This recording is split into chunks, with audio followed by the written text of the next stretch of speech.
तो अभी हम लोग हमारे पीएच वाले टॉपिक पे मूव करते हैं। ठीक है, अब यहाँ से तुम्हारा पीएच वाला टॉपिक शुरू होगा। तो अभी तक जितना भी तुमने पढ़ा वो पूरा का पूरा कंप्लीटली थ्योरी पार्ट था। ठीक है, न्यूमेरिकल पार्ट उसमें कम था और साथ ही साथ में बोरिंग सा भी था थोड़ा थोड़ा, है ना। अब ये इंटरेस्टिंग जर्नी शुरू होती है। इस इंटरेस्टिंग जर्नी में आपको बहुत सारे न्यूमेरिकल्स देखने को मिलेंगे। हाँ, ये बात अलग है कि बोर्ड्स लेवल पर ये चीज़ बहुत कम होती है, लेकिन ठीक है, जितना दिया है तुम्हारे बोर्ड्स वालों ने उतना तुम कर लेना, ठीक है, अपने एग्ज़ाम्स के लिए। लेकिन जब आप इस एग्ज़ाम को एक जेडबलई नीट या किसी ऐसे एक्सपेक्ट से पढ़ते हो तो आयनिक इक्विलिब्रियम के पीएच वाले टॉपिक के अंतर्गत बहुत सारे मतलब बहुत सारे टॉपिक्स एक्चुअली क्या आते हैं, फॉल होते हैं। ठीक है, काफ़ी ज़्यादा। तो अभी हम लोगों को शुरुआत करते हैं पीएच से। तो अभी पीएच के बारे में तुम क्या जानते हो? जितना जब तुम छोटे क्लास में थे उतना तो तुमने जाना ही है पीएच को। तो किसने पीएच को डिस्कवर किया उसमें हमारा कोई इंटरेस्ट नहीं है, राइट। सॉमरसन थे। वैसे पीएच स्केल कहाँ से कहाँ होती है वो उसमें हमारा कोई इंटरेस्ट नहीं है। रीज़न, क्योंकि आपने 10th तक जो भी जानकारी पढ़ी है वो कोई पत्थर की लकीर नहीं है। जैसे कि आपने 10th स्टैंडर्ड में ये पढ़ा कि जो पीएच स्केल होता है वो पीएच स्केल होता है 0 से लेकर कितना 14 पढ़ा। ठीक है, और फिर ये पढ़ा आपने कि ये जो पॉइंट होता है ये आपका न्यूट्रल पॉइंट होता है। अगर आप इससे इस तरफ हो then this is known as acidic condition, और अगर आप इस पॉइंट से इस तरफ हो then it is known as आपका बेसिक कंडीशन। पढ़े कि नहीं पढ़े? बिल्कुल पढ़े हैं। लेकिन ये जो आपने 10th तक जानकारी इकट्ठा की, this is not a complete और a true information given to you by your textbooks. वो इसीलिए क्योंकि ये जो रेंज होती है पीएच स्केल की 0 से लेकर 14 तक, ये आपकी तभी बराबर फॉलो होगी जब आप लोगों का वो पर्टिकुलर टेम्परेचर कितना सेट किया जाए, 25 डिग्री सेल्सियस। यानी कि अगर तुमने टेम्परेचर को वेरी किया तो इसका मतलब पीएच स्केल वेरी होगी। इसका मतलब न्यूट्रल पॉइंट हमेशा साथ रहेगा, ऐसा नहीं होता। ठीक है, ऐसा नहीं होता। पीएच स्केल हमेशा 0 से 14 रहेगी, हमेशा नहीं होता। It may very. ये चीज़ें क्या कर सकती हैं? वेरी कर सकती हैं। तो पॉइंट नंबर 2 जो हमें अभी आज सीखने को मिला है कि पीएच इज आप लोगों की टेम्परेचर डिपेंडेंट क्वांटिटी। पीएच कैसी है? आपकी टेम्परेचर डिपेंडेंट क्वांटिटी है। ठीक है, ये हो गया हमारा एक सबसे इंपॉर्टेंट पॉइंट। अब इस पॉइंट के बाद एक इंसान के दिमाग में क्यूरियोसिटी ये आती है कि अगर ये एक आपकी क्या कहते हैं टेम्परेचर डिपेंडेंट क्वांटिटी है तो इस हिसाब से तो ये टेम्परेचर के या तो डायरेक्टली प्रोपोर्शनल रहेगी या तो ये टेम्परेचर के कैसे प्रोपोर्शनल रहेगी, इन्वर्सली प्रोपोर्शनल रहेगी। तो हमारा जो पीएच है वो टेम्परेचर के डायरेक्टली प्रोपोर्शनल है कि इन्वर्सली प्रोपोर्शनल है, ये अब हमको पढ़ना है। ये हम लोगों का कंसर्न है आपके पीएच को लेकर। तो पहले तो हम ये समझते हैं कि पीएच आखिर आप किस बला को कहते हो। What is the term pH? ठीक है, पीएच आपकी है क्या? तो एक्चुअली एक बात हमेशा याद रखना, आपके पास 2 टाइप के सॉल्यूशंस होते हैं। एक होते हैं आपके पास कंसंट्रेटेड सॉल्यूशंस और दूसरे होते हैं आप लोगों के पास एक्वस सॉल्यूशंस। ठीक है, अच्छा, अब एक्वस सॉल्यूशंस में क्या रहता है? आपके पास पानी भी ज़्यादा रहता है और अगर आपने एसिड डाला है तो एसिड की वजह से H+ आयंस भी रहते हैं। यानी कि पानी भी H+ आयंस प्रोवाइड करता है और आप लोगों का एसिड भी H+ आयन प्रोवाइड करता है। अगर आपने बेस डाला है तो बेस की वजह से भी OH नेगेटिव आयंस होते हैं, और वहाँ पर अगर आपने पानी मतलब एक्वस सोल्यूशन लिए हो तो एक्वस सोल्यूशन में जो पानी है उस पानी की वजह से भी OH नेगेटिव आयंस होते हैं। इट मीन्स पानी एसिड दोनों मिलके H+ प्रोवाइड करते हैं, पानी बेस दोनों मिलके OH नेगेटिव प्रोवाइड करते हैं।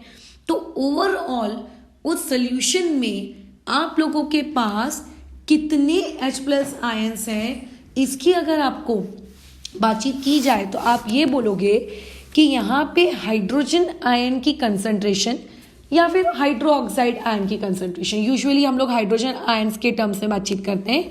ठीक है ना, तो हाइड्रोजन आयन की जो कंसंट्रेशन होती है वो आप लोगों की ज़्यादा होती है किसमें, डाइल्यूट सॉल्यूशंस में। लेकिन अगर हम लोग आपके इसमें आ जाए कंसनट्रेटेड सॉल्यूशंस में, तो कंसनट्रेटेड सॉल्यूशंस में क्या हो जाता है, आपके पास जो वाटर है उस वाटर की क्वांटिटी आपके पास बहुत ही लिमिटेड हो जाती है। ठीक है, आपके पास क्या हो जाती है, बहुत ही लिमिटेड हो जाती है। तो ऐसे केस में वहाँ पर बहुत सारे इलेक्ट्रोस्टैटिक्स अट्रैक्शन लगते हैं। H+ आयंस जो पानी की तरफ से आने चाहिए वो पानी की तरफ से उतने नहीं आते हैं। तो एक्चुअली आप लोगों को जो pH है ये डाइल्यूट सॉल्यूशंस, और अगर आप कंसनट्रेटेड सॉल्यूशंस की बात करोगे कि what is the pH of dilute HCl and what is the pH of concentrated HCl, तो दोनों में pH अलग आएगा, दोनों में pH अलग आएगा। ठीक है, क्योंकि pH क्यों अलग आएगा, क्योंकि बेसिकली हम लोग pH को डिफाइन कैसे करते हैं, how we define pH, pH को आप हायर स्टैंडर्ड में जब जाओगे, ठीक है, मतलब if you are in UG और PG, अगर आपने केमिस्ट्री सब्जेक्ट चूज किया तो आप ये देखोगे कि pH is defined as the minus of log-10 not the concentration of H+ ions.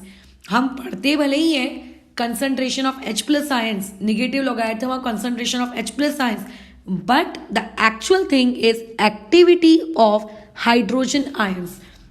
ठीक है, यहाँ पे A का मतलब यहाँ पे ये होता है कि एक्टिविटी ऑफ हाइड्रोजन आयन। अब ये एक्टिविटी, ये जो टर्म है ये तो हमने इससे पहले कभी नहीं सुना, ये तो एक्टिविटी आप लोगों का क्या कहते हैं, कुछ नया टर्म आ गया है। तो what do you mean by the term activity, ये एक्टिविटी किसको कहोगे, तो activity is nothing, activity is just the concentration. और इस चैप्टर में हम लोग यूजुअली कंसंट्रेशन के नाम पे किसको यूज करेंगे, मोलैरिटी को यूज करेंगे। ठीक है, यहाँ पे कंसंट्रेशन के नाम पे हम किसको यूज करेंगे, मोलैरिटी के यूज करेंगे। तो तुम बोलोगे कि अगर कंसंट्रेशन आपकी मोलैरिटी ही है, so why you are using the word concentration, so why you are using the word activity, आप डायरेक्ट कंसंट्रेशन क्यों नहीं लिखते हो, क्योंकि यहाँ पे वो जो कंसंट्रेशन है उन्हीं आयंस की ली जाएगी जो सोल्यूशन में फ्री होंगे। ठीक है, जो मोबाइल होंगे, free H+ ions in a solution. ठीक है, उन्हीं लोगों की आप यहाँ पर क्या लोगे, कंसंट्रेशन मेजर करोगे। तो यहाँ पे जो ये वर्ड का इस्तेमाल किया गया ना, यहाँ पे जो वर्ड का इस्तेमाल किया गया free, what do you mean by the term free. ठीक है, यहाँ पे हम उन आयंस की बात कर रहे हैं जो आयंस एक दूसरे से बहुत लार्ज डिस्टेंस पे हैं। ठीक है, बहुत लार्ज डिस्टेंस पे, ये आयन नंबर 1 और ये आयन नंबर 2, और इन दोनों आयंस के बीच का ये जो डिस्टेंस है, लेट्स से ये इनफाइनाइट डिस्टेंस दूर है। ठीक है, और अगर ये इनफाइनाइट डिस्टेंस दूर होंगे तो ऑब्वियस है कि इन दोनों के बीच में फोर्स ऑफ अट्रैक्शन क्या रहा होगा, मिनिमम रहा होगा। तो ऐसे ही आयंस की कंसंट्रेशन को लिया जाता है माइनस ऑफ लॉग के अंदर, और उससे फिर जो वैल्यू लिख के आती है, ठीक है, उसको हम लोग क्या कहते हैं, pH। और ये सिचुएशन, ठीक है, कि जब आपके आयंस इनफाइनाइट डिस्टेंस पे हो सके, ठीक है, बराबर इनफाइनाइट डिस्टेंस पे हो सके, ये बहुत इजीली अचीव की जा सकती है अगर हमारा सोल्यूशन डाइल्यूट हो। जब हम बहुत सारा पानी डालते हैं, जैसे कि तुम्हें पता होगा, हमने केमिकल बॉन्डिंग में ये चीज पढ़ी थी, हाइड्रेशन, ठीक है, सॉल्वेशन। तो होता क्या है कि जब भी आप कोई आयोनिक सॉलिड लेते हो और अगर आप आयोनिक सॉलिड को पानी में डिसॉल्व करते हो, तो क्या होगा कि आयोनिक सॉलिड का जो कैटायन पार्ट है उसको वाटर मॉलिक्यूल सराउंड कर लेते हैं, जो अनायन पार्ट होता है उसको वाटर मॉलिक्यूल सराउंड कर लेते हैं। तो अगर मान लेते हैं आपके पास डाइल्यूट सोल्यूशन है, अगर आपके पास पानी की क्वांटिटी ज़्यादा है, तो आपके जितने भी आयंस होंगे वो ऑलमोस्ट सारे के सारे आयन वहाँ पे क्या हो जाते हैं, बहुत आपस में दूर दूर हो जाते हैं। ठीक है, इस तरीके से। और लेकिन अगर तुमने कंसंट्रेटेड सॉल्यूशंस की बात कर दी तो एक्चुअल में क्या हो जाता है, ये चीज़ पॉसिबल नहीं होती। क्यों पॉसिबल नहीं होती, क्योंकि कंसंट्रेटेड सॉल्यूशन में तो पानी है ही नहीं, और जब पानी ही नहीं है तो होता क्या है कि आयंस के बीच में वो जो इलेक्ट्रोस्टैटिक फोर्स ऑफ अट्रैक्शन है वो बहुत ज़्यादा होता है, और ज़्यादा होने की वजह से वो आयंस फ्री नहीं होते, और अगर वो आयंस फ्री नहीं होंगे तो ऐसे में क्या हो जाएगा, बताओ जरा, ऐसे में क्या हो जाएगा बताओ। इससे ये हो जाएगा कि यहाँ पे जिन H+ आयंस को यूज करना था उन H+ आयंस की क्वांटिटी कम हो जाएगी, एंड ऑब्वियस है कि फिर आप जो आंसर निकालोगे वो आंसर भी क्या होगा, डाइल्यूट वर्सेस कंसंट्रेटेड के कंपेयर में कंसंट्रेटेड का बहुत कम आएगा, ठीक है। लेकिन ये जो हम बातचीत कर रहे हैं आयंस के बीच में इलेक्ट्रोस्टैटिक फोर्स ऑफ अट्रैक्शन की, इस चीज को हम डिस्क्राइब नहीं कर सकते। मतलब डिस्क्राइब किया जा सकता है बट आपके सिलेबस में नहीं है, आपके सिलेबस में नहीं है, ठीक है। एक्चुअली आपके सिलेबस में नहीं है, इसीलिए तो पीएच जो होती है, ये पीएच दो लोगों के लिए कैलकुलेट होती है। पहला, ये कैलकुलेट होती है आपके डाइल्यूट सॉल्यूशंस के लिए, और दूसरा ये कैलकुलेट होती है आप लोगों के कंसंट्रेटेड सॉल्यूशंस के लिए। लेकिन कंसंट्रेटेड सॉल्यूशंस के केस में आप लोगों के इसमें electrostatic force of attraction between ions, ठीक है। मैं कैसे लिखूं, इलेक्ट्रोस्टैटिक फोर्स ऑफ अट्रैक्शन, उसको अपनी कॉपी में तुम लिखते वक्त कंप्लीट लिख लेना। Electrostatic force of attraction between ions, ये कैसा होता है आप लोगों का, हाई होता है, ठीक है। ये कैसा होता है आप लोगों का electrostatic force of attraction ions के बीच में कैसा हो जाता है, ज्यादा हो जाता है। अब ऐसे में अगर वो ज्यादा हो गया, ठीक है, तो होगा क्या, आपके पास उतने ज्यादा H+ आयंस नहीं क्रिएट होंगे। तो बस यही सारी चीजें होती हैं जिसकी वजह से आप लोगों के पास जो एक्टिविटी होनी चाहिए थी, ठीक है, जो एक्टिविटी होनी चाहिए थी, ध्यान से सुनना, जो हम एक्सपेक्ट कर रहे थे कि अच्छा इतना कंसंट्रेटेड HCl लिया हूं तो इतने इतने H+ आयन बनने चाहिए, उससे कम बनते हैं, उससे कम बनते हैं। मतलब एक्टिविटी की जो वैल्यू है, एक्टिविटी मतलब जो ऊपर में हमने लिखे थे ए, उस एक्टिविटी की वैल्यू बहुत ज़्यादा क्या होती है, कम हो जाती है, बहुत छोटी हो जाती है, ठीक है। और अगर एक्टिविटी की वैल्यू छोटी हो गई तो ऐसी चीज़ में आप उसको कैलकुलेट करके क्या मतलब। और डाइल्यूट के केस में क्या हो जाता है, डाइल्यूट के केस में क्या हो जाता है कि यहाँ पे वो इतने ज़्यादा इनफाइनाइट डिस्टेंस पे होते हैं कि इलेक्ट्रोस्टैटिक फोर्स ऑफ अट्रैक्शन यहाँ पे क्या होता है, बहुत ही कमज़ोर। और अगर इलेक्ट्रोस्टैटिक फोर्स ऑफ अट्रैक्शन यहाँ पे बहुत ही कमज़ोर है तो आप ये समझो कि जितने भी वहाँ पे H+ आयंस प्रोड्यूस होने चाहिए थे वो सारे के सारे प्रोड्यूस हो जाते हैं, ठीक है, वो सारे के सारे प्रोड्यूस हो जाते हैं। अगर आप एक्सपेक्ट कर रहे हो कि इस पर्टिकुलर सॉल्यूशंस के अंदर से 50 H+ आयंस क्रिएट होने चाहिए, अगर सारी कंडीशन फेवरेबल रही तो आपको कितने 49 H+ आयंस क्रिएट करके देगा। तो ऐसे केस में आपकी एक्सपेक्टेशन, ठीक है, आपकी एक्सपेक्टेशन और जितनी रियलिटी होती है, एक्टिविटी जितनी रियलिटी में आपको मिलती है और जितनी एक्सपेक्टेशन आप उस एक्टिविटी की करते हैं, दोनों ही आपस में कैसी आती हैं, सेम आती हैं। तो डाइल्यूट सॉल्यूशंस में हमें इस बात की टेंशन नहीं होती, ठीक है, कि हमारा सॉल्वेंट मॉलिक्यूल, देखो एसिड तो डिसोशिएट होगा ही होगा, बट सॉल्वेंट मॉलिक्यूल हमारा डिसोशिएट हुआ नहीं हुआ, ठीक है, या फिर मतलब क्या कहते हैं, वो ज़्यादा डिस्टेंस पे है वो आयंस आपके एसिड्स के कि कम डिस्टेंस पे, ये सब हमको सोचना ही पड़ता है, ठीक है, हम कभी सोचते ही नहीं है। और ये हम लोग इस चैप्टर में नहीं करेंगे स्टडी, विल नॉट स्टडी, ठीक है, ये हम लोग पढ़ेंगे नहीं।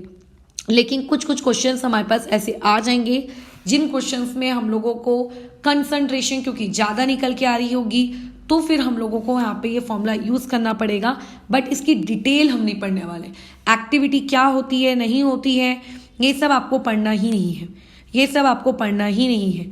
लेकिन अब अगर मान लेते हैं सोल्यूशन आपका बहुत डाइल्यूट है, ठीक है, अगर आपका सोल्यूशन बहुत ही ज़्यादा डाइल्यूट है तो ऐसे केस में फिर जाके पीएच का फॉर्मूला होता है -log(10) concentration of H+ ions, ठीक है। आगे इसको हम और डिटेल में पढ़ेंगे, ये फॉर्मूला कैसे आया वो भी हम लोग बातचीत करेंगे, उतनी डिटेल में नहीं बट काफ़ी हद तक हम डिटेल करेंगे इस चीज़ की। तो ये आया फाइनली आपके पास पीएच का फॉर्मूला, ये होता है पीएच। मतलब आप पीएच को कैसे डिफाइन करते हो, -log(10) concentration of H+ ions. Similarly लोग पीओएच को डिफाइन नहीं करते, ठीक है, लोग क्या करते हैं पीओएच को डिफाइन नहीं करते। लेकिन अगर आपको लेट्स इमेजिन पीओएच, अगर पीएच निकाला जा सकता है तो पीओएच क्यों नहीं निकाला जा सकता। अगर आपको पीओएच को डिफाइन करना है तो क्या हो गया, कोई दिक्कत नहीं है, H+ की कंसंट्रेशन यूज करने के बजाय किसकी कंसंट्रेशन यूज कर लेना, OH- की कंसंट्रेशन यूज कर लेना, आ जाएगा आपका पीएच और पीओएच, वहां से खत्म हो गई बातचीत, ठीक है। लेकिन एक बहुत ही इंटरेस्टिंग फैक्ट है, ये फॉर्मूला सब प्राणियों को एकदम बाय हार्ट रटा हुआ होना चाहिए, चाहे कुछ भी हो जाए किसी भी कीमत पर।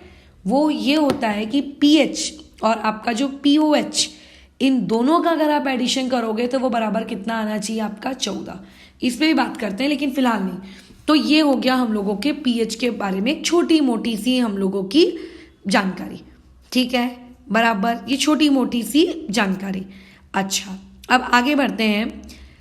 अब यहाँ पर हम लोगों को लेट्स इमेजिन सारी चीज़ें पता है, सब कुछ हम लोगों ने देखा है। अब एक काम करो, तुम्हें कोई बोले कि एक चार्ट बनाओ, तो अपन एक चार्ट बना लेते हैं। चार्ट की एक हेडिंग दे देते हैं हम लोग यहाँ पे कंसंट्रेशन, ठीक है, concentration of H positive ions, और दूसरी हेडिंग दे देते हैं हम pH। निकाल लोगे? बिल्कुल निकाल लेंगे।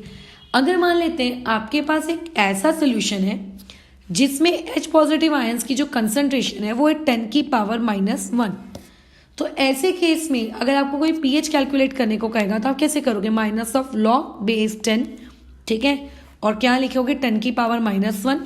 अब अगर log की प्रॉपर्टी लगाओगे तो ये इधर सामने शिफ्ट हो जाएगा और ये आएगा आप लोगों का 1 और इनटू में log बेस 10 जो कि होता है 1, तो ओवरऑल आंसर आया 1। सिमिलरली अगर किसी ने पूछा 10 की पावर -2 क्या है, तो इतनी लंबी चौड़ी कैलकुलेशंस करने के बजाय मैं डायरेक्ट लिख देती हूँ 2। तुम चाहो तो सिंप्लीफाई कर सकते हो। अब मान लेते हैं ऐसे करते करते करते करते करते किसी ने तुमसे 10 की पावर -7 पूछा। तुमने क्या पूछा? किसी ने तुमसे 10 की पावर -7 पूछा, ठीक है। अच्छा, तो ऐसे में यहाँ पे pH देखो कितना आएगा? 7, ठीक है, बराबर। अच्छा, अब तुम्हें नहीं लगता मैं एसिड के बारे में बात कर रही हूँ? ये 10 की पावर -7 क्या है? I am talking about the concentration of H plus ion in acid, ठीक है, इन एसिड, और pH निकल के आ रही है 7। अकॉर्डिंग टू 10th स्टैंडर्ड, जो हमने चीज़ें पढ़ी हैं 10th स्टैंडर्ड के हिसाब से, this is the point of neutrality. ये पॉइंट किस चीज़ का पॉइंट है? न्यूट्रलिटी का। तो इसका मतलब इस सिचुएशन पे तो ये एसिड नहीं होना चाहिए, लेकिन बाजू वाली स्टेटमेंट कह रही है कि अरे यार ये तो एसिड है, बराबर। तो इट मीन्स दैट कि आपकी इक्वेशन नंबर 1 और इक्वेशन नंबर 2, ये दोनों इक्वेशन एक दूसरे को क्या कर रही है? कॉन्ट्राडिक्ट कर रही है, ठीक है। अगर तुम कहोगे कि इक्वेशन नंबर 1 सही है तो इसका मतलब फिर इक्वेशन नंबर 2 को गलत होना है, और अगर इक्वेशन नंबर 2 गलत है, मतलब इक्वेशन 2 अगर सही है तो इक्वेशन 1 को गलत करना है। बट मैथमेटिकली इक्वेशन 1 को ही तो, मतलब इस चीज को ही तो सॉल्व करके हम यहाँ तक पहुंचे, मतलब इक्वेशन में तो गड़बड़ नहीं हुई, गड़बड़ी कहाँ हो रही है? इसका मतलब कुछ तो गड़बड़ हुआ है, pH की कैलकुलेशंस में कुछ तो झोल झाल हुआ है, बस। तो उसी झोल झाल को हम लोगों को क्या करना है? अपना ठीक करना है, ठीक है। उसी झोल को हमको हमारा क्या करना है? ठीक करना है, ठीक है। अच्छा, अब भी डाउट आया कि अब बताइए कि ऐसे में हम 10 की पावर -7 वाले लोगों की pH में कैसे कैलकुलेट करूंगी, ठीक है, कैसे मतलब मैं कैलकुलेट करूं? आई हैव अ डाउट, मुझे समझ में नहीं आ रहा है। अच्छा, तो अब इसमें कैसे करें? अब यहाँ पे कुछ तो हमें हमारी छोटी सी प्यारी सी खोपड़ी लगानी होगी। तो वो खोपड़ी क्या लगेगी? देखो समझते हैं। अब जो pH होती है, अब pH में अब दिक्कत ये है कि 10 की पावर -7 वर्सेस 10 की पावर -1 पे बातचीत करते हैं, ठीक है। थोड़ा डिटेल है, उतने डिटेल की आपको न्यूमेरिकल सॉल्विंग में नीड नहीं पड़ेगी, बट हम वो डिटेल में इसीलिए जा रहे हैं ताकि आपको समझ में आ सके कि क्यों फॉर्मूले में वेरिएशन क्रिएट हो रहा है, ठीक है। डाइल्यूट के लिए क्यों हो रहा है और कंसंट्रेटेड के लिए क्यों हो रहा है। फोर्स ऑफ अट्रैक्शन एक बहुत ही मतलब ठीक ठीक थ्योरी है, बट उस फोर्स ऑफ अट्रैक्शन के साथ यहाँ पे हम लोग काम नहीं कर सकते, तो कुछ और लॉजिक तो देना पड़ेगा ना कि क्यों आप फोर्स कंसंट्रेटेड के लिए अलग कर रहे हो, क्यों डाइल्यूट के लिए अलग कर रहे हो। तो देखो समझ में आ गया कि दोनों स्टेटमेंट एक दूसरे को कॉन्ट्राडिक्ट कर रही है, ओके। अब अगर मैं बात करूँ 10 की पावर -1 वर्सेस 10 की पावर -7, अब तुम्हें इतना तो पता है कि 10 की पावर -1 इज नथिंग बट 0.1, और ये जो 10 की पावर -7 है, अगर मैं इसके साथ कंपेयर करूँ दैन इट विल बी 0.0 फिर 0 और ये 1, बराबर। अगर तुमसे कोई पूछेगा कौन सी कंसंट्रेशन आपकी बड़ी है, एनीबडी कैन आंसर इट, ये कंसंट्रेशन बड़ी है, बराबर, और ये कंसंट्रेशन आपकी छोटी है, मतलब ये आपकी लो कंसंट्रेशन है। और लो कंसंट्रेशन का मतलब क्या होता है? Dilute solution. लो कंसंट्रेशन का मतलब क्या होता है? Dilute solution. और डाइल्यूट सोल्यूशन का मतलब क्या होता है? वहाँ पे सॉल्वेंट यानी कि वाटर, उसका जो वॉल्यूम है वो वॉल्यूम कैसा है, ज़्यादा है। क्या ये पॉइंट समझ में आ रहे हैं? अच्छा, और अगर आपकी कंसंट्रेशन ज़्यादा है, इसका मतलब यहाँ पे ये क्या है, ग्रेटर कंसंट्रेशन वाली स्पीशीज़ है, ग्रेटर कंसंट्रेशन वाली स्पीशीज़ है। और यहाँ पर अगर ये ग्रेटर कंसंट्रेशन है, इसका मतलब ये कंसंट्रेटेड सोल्यूशन हुआ।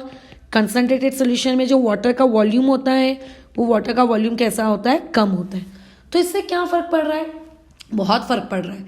सेकेंड वाली जो सिचुएशन है 10 की पावर -7 वाली सिचुएशन में, इस 10 की पावर -7 वाली सिचुएशन में होता कैसा है कि आपके पास दो चीज़ें होती हैं। आपका जो एसिड होता है वो एसिड खुद को डिसोशिएट कराकर H पॉजिटिव और Cl नेगेटिव तो बना ही लेता है। सिमिलरली पानी की भी बड़ी इच्छा है, तमन्ना है कि मैं भी अपने आप को डिसोशिएट कराऊं और मैं भी H+ और OH नेगेटिव में खुद को डिसोशिएट कर लूं। परंतु अब दिक्कत ये है कि इन दोनों रिएक्शंस के अंदर में एक आयन कॉमन है। इन दोनों रिएक्शंस के अंदर में एक आयन कॉमन है।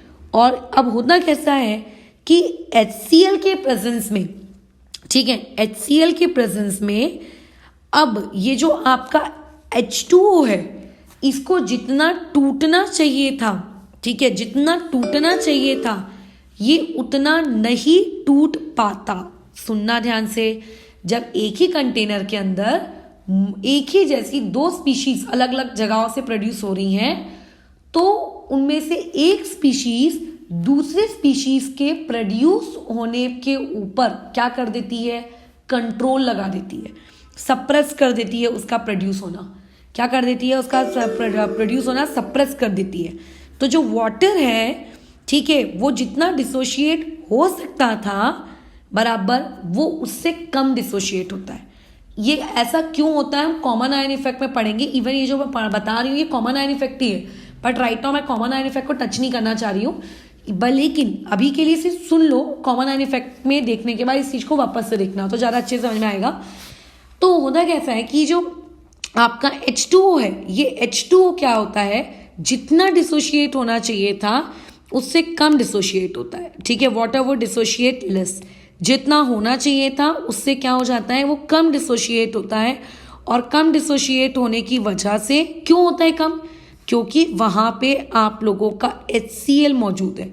ठीक है, वहाँ पे आप लोगों का HCl मौजूद है। अच्छा ठीक है, it means that normal conditions यदि होती तो ऐसे केस में आप लोगों के पास H+ अच्छे से डिसोशिएट होता और आप लोगों के पास जो क्या नाम है H2O है वो भी अच्छे से डिसोशिएट होता। तो अभी जो तुम्हारा HCl है वो तो डिसोशिएट हो गया, ठीक है, लेकिन पानी का क्या, चलो पानी पे बात करते हैं। तो जैसे पानी की इक्विलिब्रियम रिएक्शन ये तुम लोगों ने लिख दी।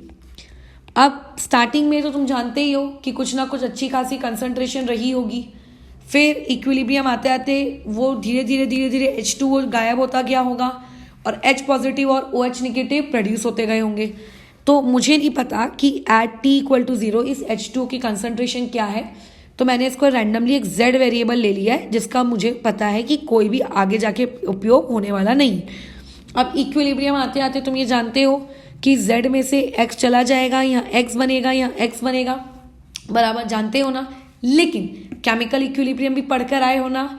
अच्छा हाँ, पढ़ा तो है केमिकल इक्विलिब्रियम। अब बताओ H2O के साथ साथ उसी सेम कंटेनर में एक और रिएक्शन हो रही है और वो रिएक्शन हो रही है HCl is breaking down into H positive and Cl negative ions. अब मान लेते हैं कि एट T=0 HCl की कुछ कंसंट्रेशन है, लेट्स से C, तो ये जीरो और जब आप लोगों का इक्विलिब्रियम आ गया, इसमें से C-X', इसमें क्या होगा बोलो, इसमें होगा X' और इसमें होगा X'। क्या ये बात भेजे में जा रही है? हाँ, लेकिन हमने क्या किया, बताओ हमने क्या किया, हमने देखा कि यहाँ पे भी H पॉजिटिव आयंस है, ऊपर की रिएक्शन में यहाँ पे भी H पॉजिटिव आयंस है। तो एक टॉपिक पढ़े थे आप लोगों ने केमिकल इक्विलिब्रियम में आखिरी में, जिसको हम लोग क्या कहते हैं, साइमल्टेनियस इक्विलिब्रिया। क्या कहते हैं इसको, साइमल्टेनियस इक्विलिब्रिया। तो तुम्हें नहीं लगता कि यहाँ पे साइमल्टेनियस इक्विलिब्रिया का कंसेप्ट लगेगा? बिल्कुल लगेगा। तो according to the concept of simultaneous equilibria the concentration of H positive ions will now become X plus X dash. अब जिसको साइमल्टेनियस इक्विलिब्रिया नहीं आता है, मैं वीडियो की लिंक डिस्क्रिप्शन बॉक्स में डाल दूंगी, इसको देख लेना, ठीक है। कुछ लोगों को क्योंकि नहीं पता है, तो ये हो गया आपके H प्लस आयन की कंसेंट्रेशन, ठीक है। लेकिन OH माइनस आयंस की कंसेंट्रेशन क्या है, वो तो आपकी X ही है ना, OH निगेटिव का थोड़ी ना कोई कॉमन स्पीशीज, और इसकी कितनी है, X डैश है, ठीक है। ये तो पूरी मैथमेटिक्स है यार, इसमें तो मैंने कुछ भी पढ़ाने लायक अभी बताया ही नहीं है, ठीक है। कुछ भी बताया ही नहीं है पढ़ाने लायक, जो डाउट आ रहा हो, बराबर, जो डाउट आ रहा हो। Okay done. अब आगे क्या करना है बताओ, अब आगे क्या करना है, अब हमने जो यहाँ पे एसिड यूज कर रहे हैं, ठीक है। इन अबोव केस हम लोग जो एसिड यूज कर रहे हैं, वी आर यूजिंग एसिड, और उस एसिड की कंसंट्रेशन कितनी है, 10⁻⁻7 मोलर, बराबर। उस एसिड की कंसंट्रेशन कितनी है, 10⁻⁻7 मोलर, बराबर। अच्छा, इसका मतलब क्या, इसका मतलब ये कि यदि आपके पास HCl है, इस HCl से एक H पॉजिटिव और एक Cl नेगेटिव आयन बनेगा, तो according to basic mole analysis, अगर ये 10⁻⁻7 कंसंट्रेशन का है, तो ये भी 10⁻⁻7 कंसंट्रेशन का होगा, ये भी 10⁻⁻7 कंसंट्रेशन होगा। यही तो लगाते हो मोल एनालिसिस, और क्या करते हो। तो it means that I can write this X dash as 10⁻⁻7। So therefore, concentration of H positive will come out to be how much, X plus 10⁻⁻7. Concentration of OH negative will be remain as X. Concentration of Cl negative will be 10⁻⁻7. ठीक है। अब बताओ reaction का जो KW है, KW क्या होता है, KW को हम लोग क्या कहते हैं, आयोनिक प्रोडक्ट ऑफ वाटर, ठीक है। इस KW को हम लोग क्या कहते हैं, आयोनिक प्रोडक्ट ऑफ वाटर, जो कि क्या होता है, concentration of H positive multiply by concentration of OH negative. अब बताइए कंसंट्रेशन ऑफ H पॉजिटिव कितनी है आपके पास, ब्रैकेट में X plus 10⁻⁻7, concentration of OH negative कितनी है, X, राइट, बराबर कह रही हूँ, ये है X। अच्छा ठीक है, ये भी ठीक है भाई। और अब आगे खबर कुछ है, हाँ, KW की वैल्यू कितनी होती है, ये हम लोगों ने लास्ट क्लास में देखा था। KW की वैल्यू कितनी होती है, KW की वैल्यू होती है 10⁻14। अब अगर तुम इसको पूरा एक्सपैंड करो तो ये क्वाड्रेटिक बनेगा, x² प्लस 10⁻7x और माइनस 10⁻14 इक्वल टू 0। ठीक है, हम लोग इसको पूरा सॉल्व नहीं कर रहे हैं, क्योंकि मेरा मकसद तुमको ये कैलकुलेशन सिखाना नहीं है, तुम्हें एक कंसेप्ट सिखाना है बस। उस कंसेप्ट को एक लाइन में लिखने के लिए हम लोग इतना डेरिवेशन कर रहे हैं। ये कभी किसी एग्जाम में नहीं आएगा और कभी किसी एग्जाम में इस टॉपिक से सवाल नहीं पूछा जाएगा। लेकिन अब जब मैंने कैलकुलेटर यूज़ किया, ठीक है, और मैंने यहाँ से इस x की वैल्यू कैलकुलेट की, तो मेरे पास ये वैल्यू आती है 0.618, मुझे तो याद है, 10⁻⁻7 मोलर। ये वैल्यू मुझे यहाँ से x की मिली, ये वैल्यू मुझे किसकी मिल गई, x की मिल गई। ठीक है, अब तुम बताओ ये किसकी वैल्यू मुझे मिली, x की। x मतलब कौन, who was x, who was x, x कौन था इस क्वेश्चन का, x इस क्वेश्चन का कितने H प्लस आयंस प्रोड्यूस हो रहे हैं पानी के, वो था।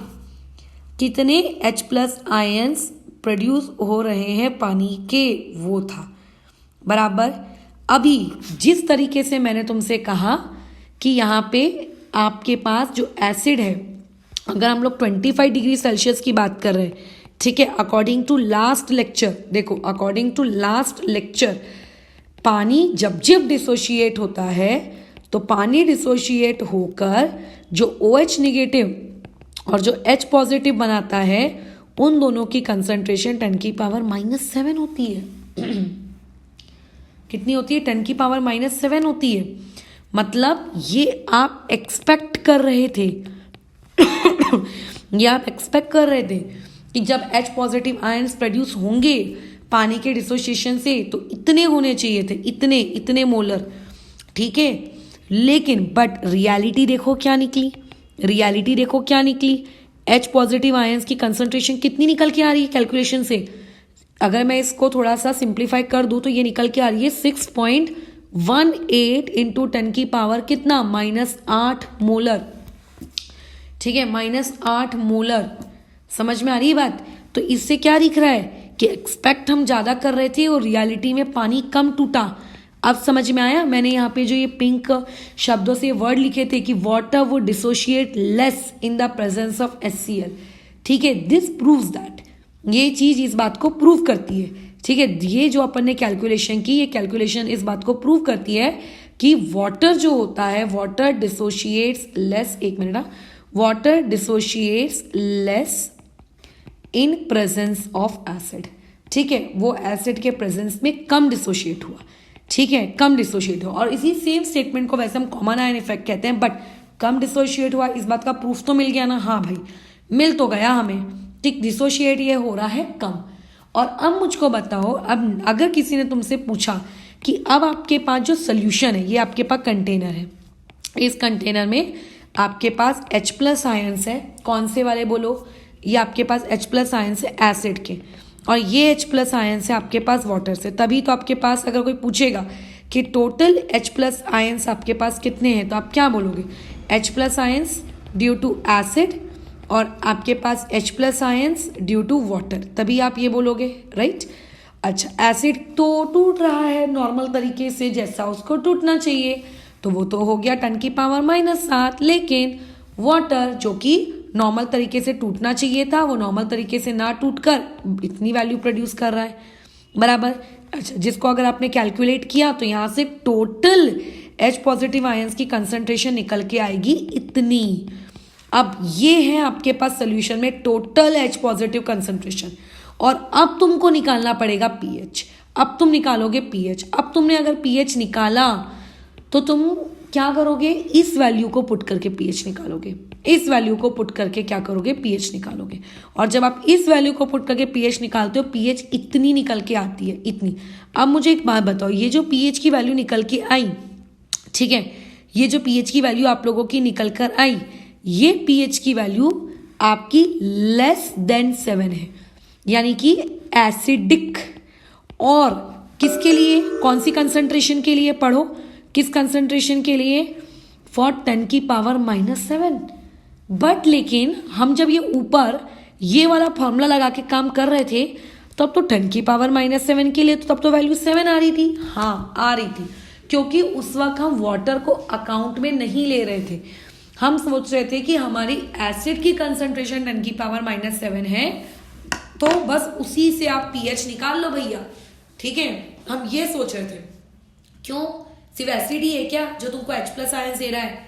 एसिड के अलावा पानी भी है जो आपको H+ आयन्स दे रहा है, हम उसको इग्नोर किए थे, इसीलिए हमारी pH निकल के आ रही थी 7, और हमारी दोनों स्टेटमेंट एक दूसरे को क्या कर रही थी? कॉन्ट्राडिक्ट कर रही थी।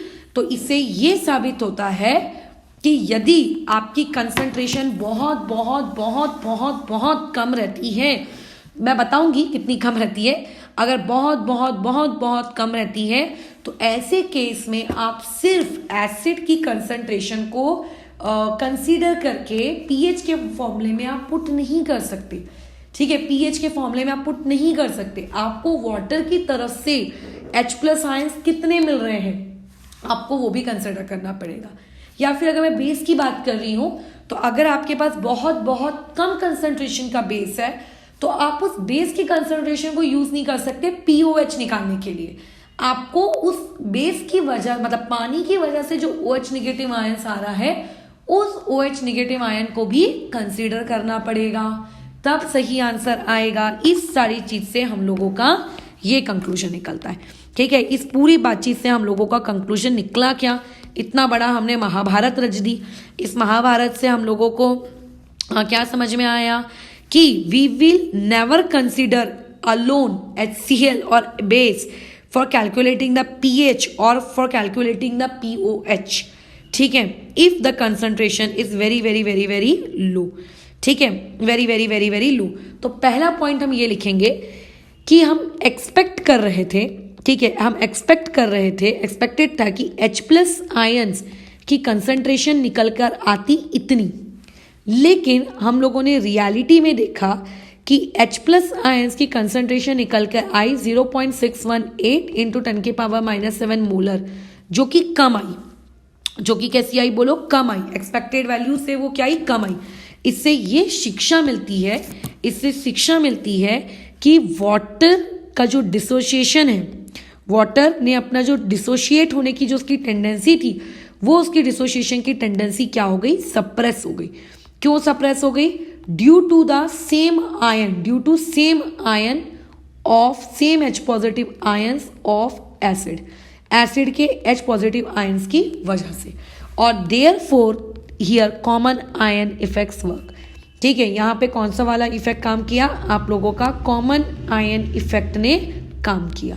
ये पहली चीज कि जब भी अगर आपके पास डाइल्यूट सॉल्यूशंस है, तो डाइल्यूट सॉल्यूशंस में वाटर को आप जितना एक्सपेक्ट करते हो कि वो उतना डिसोशिएट हो जाए, अगर एसिड नहीं होता तब, अगर एसिड नहीं होता तो पानी 10 की पावर -7 पे डिसोशिएट होता।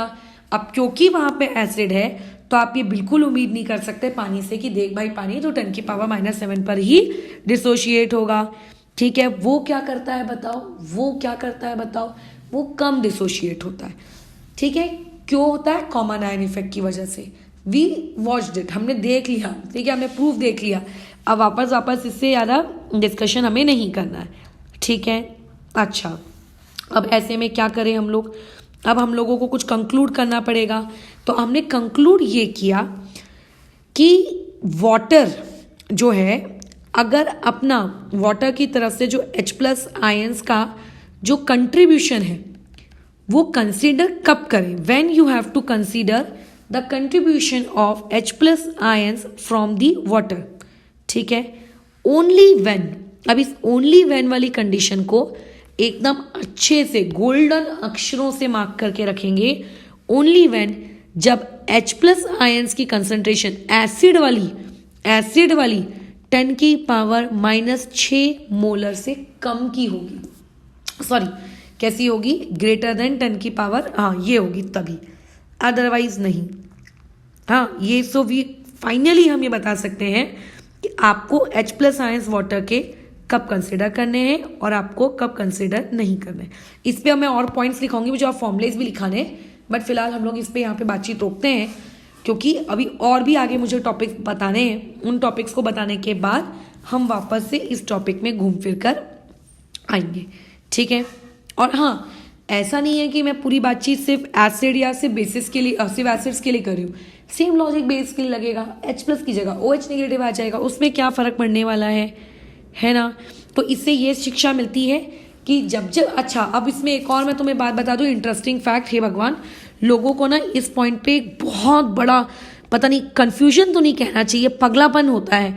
वो पगलापन देखो क्या है, अगर 10 की पावर -6 को मैं यहाँ लिखती हूँ, तो जो ये नंबर्स है जो मैं अभी लिखने वाली हूँ, 10 की पावर -5, 10 की पावर -4, 10 की पावर -3, 10 की पावर -2, 10 की पावर -1, ये उस 10 की पावर -6 से बड़े हैं कि छोटे हैं? अब वो लोग क्या करते हैं, छोटे मान लेते हैं। क्यों? 1 2 3 4 5 6 में तो 1 छोटा होता है ना।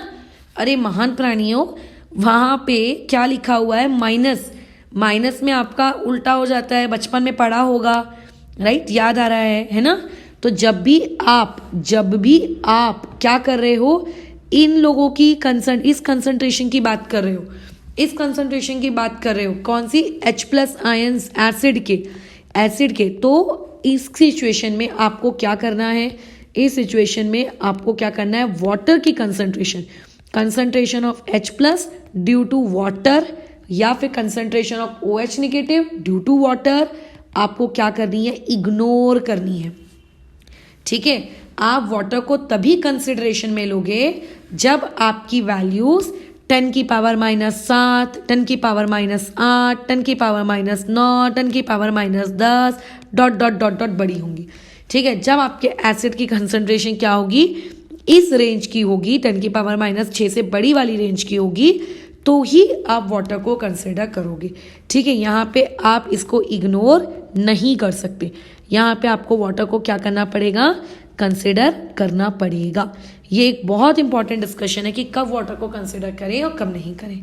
ठीक है, मैं डायरेक्ट कुछ फॉर्मूलेज ही बताती हूँ, लेकिन पहले एक न्यूमेरिकल करते हैं, उसके बाद डायरेक्ट फॉर्मूले में घुसेंगे। ठीक है, चलो, तो क्या बोला गया है, आपके पास एक 1 ml का 10⁻⁻5 मोलर आपके पास HCl का सोल्यूशन है। ठीक है, अच्छा, और आपने क्या किया, उसको डाइल्यूट कर दिया पानी डालकर, ऑब्वियस है कि 1000 ml में। आपको ये करना है कि डाइल्यूट कर देने के बाद, ठीक है, डाइल्यूट कर देने के बाद जो नया सोल्यूशन बना, उस नए सोल्यूशन का पीएच कितना होगा। ठीक है, उस नए सोल्यूशन का पीएच कितना होगा डाइल्यूट कर देने के बाद। अब कई लोगों को पता है कैसा लगता है, पानी ही तो डाले हो, कौन सी रिएक्शन हो रही है, बिकॉज हम लोगों का ज़्यादा से ज़्यादा फोकस इस चैप्टर में, पीएच वाले टॉपिक में, इस बात पे रहता है कि किस तरीके से एसिड की पीएच निकालो। मतलब 2-3 एसिड्स को मिक्स कर दिया, तो 2-3 एसिड्स के मिक्स करने के बाद जो नया सोल्यूशन बना उसकी पीएच, 2-3 बेसिस को मिक्स कर दिया तो फिर उसकी पीएच, या एसिड बेस को मिक्स कर दिया तो उसकी पीएच। लोग डाइल्यूट करने वाले पार्ट को भूल जाते हैं, उन्हें लगता है डाइल्यूट करने से कोई रिएक्शन थोड़ी ना हो रही है, भूल जाओ, ऐसा नहीं है। देखो, तो डाइल्यूट वाले न्यूमेरिकल कैसे किए जाते हैं, इस पे थोड़ा सा फोकस करेंगे। अभी ये बताइए कि डाइल्यूशन होने से पहले आपके पास जो HCl था वो इतना ml था, इतना कंसंट्रेशन का था। हाँ, ओके, ठीक है, डन है। अब आपने उसको 1000 ml पानी में डाइल्यूट कर दिया। ओके, अब मुझे एक बात बताओ, छोटी सी, बेसिक सी, प्यारी सी, अगर मैं तुमसे पूछूंगी मोलैरिटी क्या होती है, तुम क्या डिफाइन करोगे।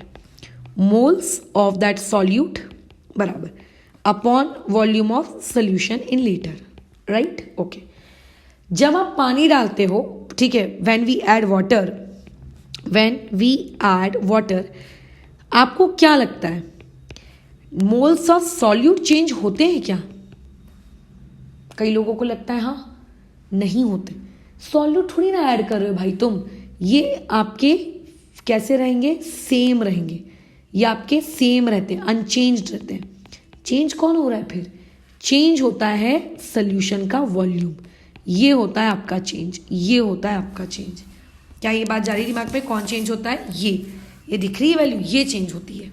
अच्छा, ठीक है। अब अगर मैं पूछूंगी कि इनिशियली जब रिएक्शन में कोई डाइल्यूशन फाइल्यूशन हमने नहीं किया था, तब आपके पास कितने मोल्स ऑफ सॉल्यूट थे, तो तुम बोलोगे मैडम उस वक्त हमारे पास मोलैरिटी 10⁻⁻5 थी। उस वक्त हमारे पास मोल्स ऑफ सॉल्यूट फिर कितने होंगे, देख लीजिए आप, डिवाइड में वॉल्यूम ले लो, वॉल्यूम 1 ml है, 1 ml को मैंने लीटर में कन्वर्ट किया, तो वो हो गया आपका कितना, 10⁻³ तो यानी कि मेरे पास इनिशियली मोल्स ऑफ सॉल्यूट कितने थे, 10⁻⁸ थे। Do you agree, yes we do agree.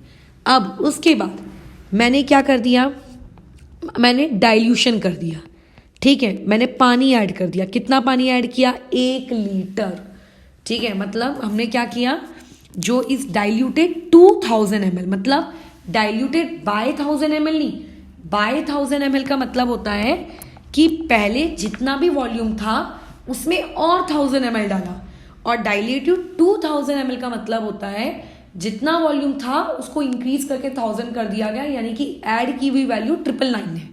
ठीक है, तो 2 और बाय इन वर्ड्स में आप कंफ्यूज नहीं होंगे। तो आफ्टर डाइल्यूशन जो वॉल्यूम ऑफ सोल्यूशन है वो हो गया 1 लीटर। लेकिन क्या मोल्स ऑफ सॉल्यूट चेंज होंगे, नहीं, मोल्स ऑफ सॉल्यूट तो उतने ही रहेंगे। आप ना तो सॉल्यूट डाल रहे हो ना तो आप सॉल्यूट निकाल रहे हो, तो सॉल्यूट के मोल्स कैसे बदल सकते हैं यार, पानी डाल रहे हो ना, पानी सॉल्वेंट होता है, सॉल्यूट नहीं होता। तो देयरफॉर अगर कोई तुमसे पूछेगा कि अब नई वाली मोलैरिटी, ठीक है, किसकी, HCl की कितनी है, तो तुम कहोगे मोल्स डिवाइडेड बाय वॉल्यूम, यानी कि 1, जो कि आएगी 10⁻⁸ मोलर। क्या ये बात भेजे में गई तुम्हारे, ठीक है, क्या ये बात तुम्हारे भेजे में गई। अच्छा, 1 मिनट रुकोगे, आई होप सो कि मेरे आने तक स्क्रीन बंद हो, 2 मिनट।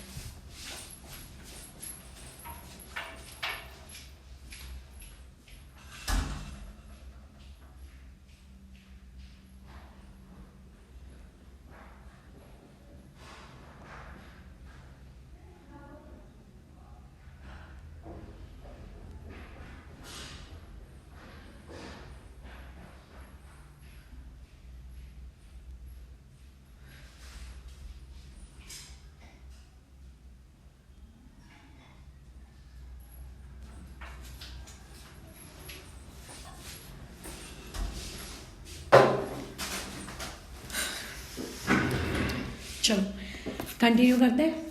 तो इसी तरीके से आपको भी यही काम करना होगा, ठीक है, इसी तरीके से आपको भी काम करना होगा। बोलो क्या काम करना होगा? कि डाइल्यूशन से पहले उसके मोल्स निकाल लो, उसी सेम मोल्स को नेक्स्ट वॉल्यूम के लिए यूज़ करो, ठीक है। मोल्स आप चेंज नहीं कर रहे हो क्योंकि आपने कुछ सॉल्यूट ना तो डाला है ना तो निकाला है। क्या ये बात भेजे में गई? ओके। अब मुझे बताओ आफ्टर डाइल्यूशन, ठीक है, आफ्टर डाइल्यूशन अगर मैं रिएक्शन लिखूंगी कि HCl is giving you H positive and Cl negative, तो अगर HCl की कंसंट्रेशन मेरे पास 10 की पावर -8 है, according to basic mole mole analysis और स्टोइकोमेट्रिक रिलेशनशिप इनकी कंसंट्रेशन भी मेरे पास इतनी आ जाएगी। और अभी अभी हमने सीखा था कि व्हेनेवर, ठीक है, जब जब H+ आयंस की कंसंट्रेशन किसकी वजह से, एसिड की वजह से, लेस देन 10 की पावर -6 मोलर होगी, then water has to be considered, ठीक है, then water's contribution has to be considered. Water के कंट्रीब्यूशन को आप इग्नोर नहीं कर सकती, हैज टू बी कंसिडर्ड। क्या ये बात ब्रेन में जा रही है? हाँ।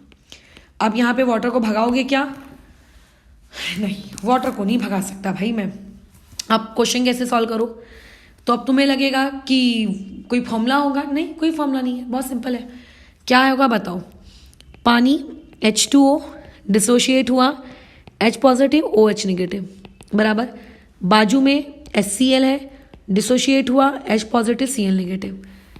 HCl कितना है? 10 की पावर -8, तो H पॉजिटिव कितना होगा? 10 की पावर -8। Cl नेगेटिव को मैं नहीं लिख रही हूँ। अच्छा, H2O डिसोशिएट होने के बाद H पॉजिटिव बनाएगा, कायदे से तो उसको 10 की पावर -7 बनाना चाहिए, बट तुम तो जानते हो कॉमन आयन इफेक्ट की वजह से ये पानी के H+ पता नहीं कितने हैं, वी डोंट नो, तो हमने बोला कि let it be X। OH negative के कितने हैं? Let it be X। But ये तो एक साइमल्टेनियस इक्विलिब्रिया का प्रॉब्लम है, इससे दिख रहा है कि यहाँ पे भी H+ है, यहाँ पे भी H+ है, दिख रहा है ना। तो जब दोनों साइड में H+ होते हैं तो अपन इसको कैसा लिखते हैं? इस तरफ कितना हो गया होगा? X + 10 की पावर -8 बराबर, और यहाँ पे भी लिख दिया होगा ये ऐसे, ठीक है। वीडियो मैंने दे दिया है डिस्क्रिप्शन बॉक्स में बराबर, अगर किसी को नहीं पता है तो वो उसको देख ले बराबर, ये आ गया। तो अगर किसी ने पूछा कि आपके पास अब H+ आयंस टोटल कितने हैं, तो तुम बोलोगे पानी की वजह से X है और एसिड की वजह से 10 की पावर -8 है।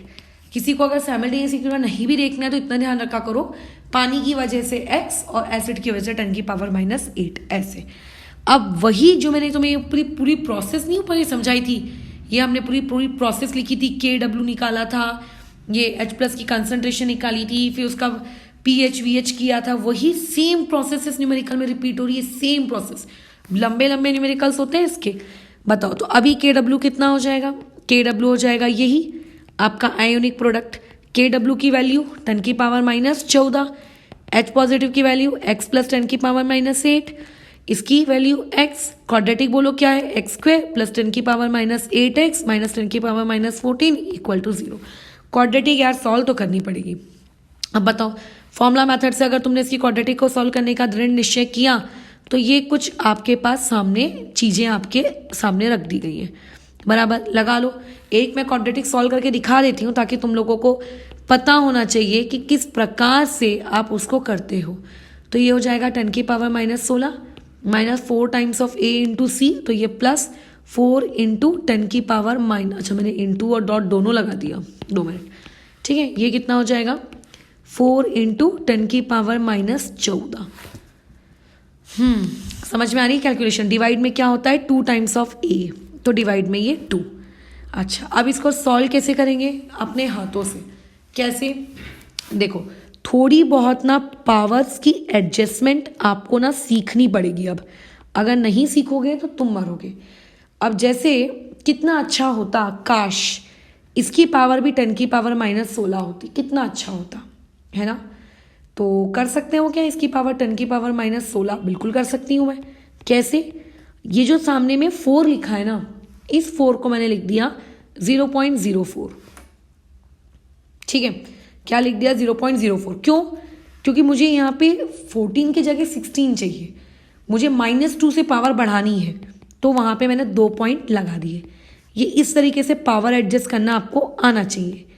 अच्छा, इस पावर एडजस्ट करने से मुझे क्या फ़ायदा हुआ? इससे ये फ़ायदा हुआ कि मैं 10 की पावर -16 को ऐसे कॉमन ले सकती हूँ। अगर मैंने कॉमन लिया तो यहाँ इसके आगे कुछ नहीं है, मतलब 1, तो यहाँ 1 आ जाएगा, प्लस में ये 0.04 आ जाएगा, ठीक है, अपॉन में ये कितना आ जाएगा 2। इसके आगे कुछ नहीं है, मतलब 1 मल्टीप्लाई है। अब 10 की पावर -6 जब रूट से बाहर आएगा तो कितना हो जाएगा? जब भी आप किसी इवन क्वांटिटी को रूट से बाहर लाते हो तो सीधा आधा हो जाता है उसका। -16 का कितना हो जाएगा? वो -8 पावर में। अंडर रूट में क्या बचेगा? 1.04, अपॉन में कितना आएगा 2। अब वो जो तुम्हारी लॉन्ग डिवीजन मेथड होती है, जो तुमने बचपन में आप सीखते हो, देखो आयोनिक इक्विलिब्रियम है, न्यूमेरिकल्स इसके बहुत लंबे होते हैं, दिक्कत यही होती है लोगों को क्वाड्रेटिक सॉल्व करने में। बस वो बचपन वाली अपनी लॉन्ग मेथड को यूज़ कर लो, वो आपको आनी चाहिए, बराबर, वो आपको आनी चाहिए।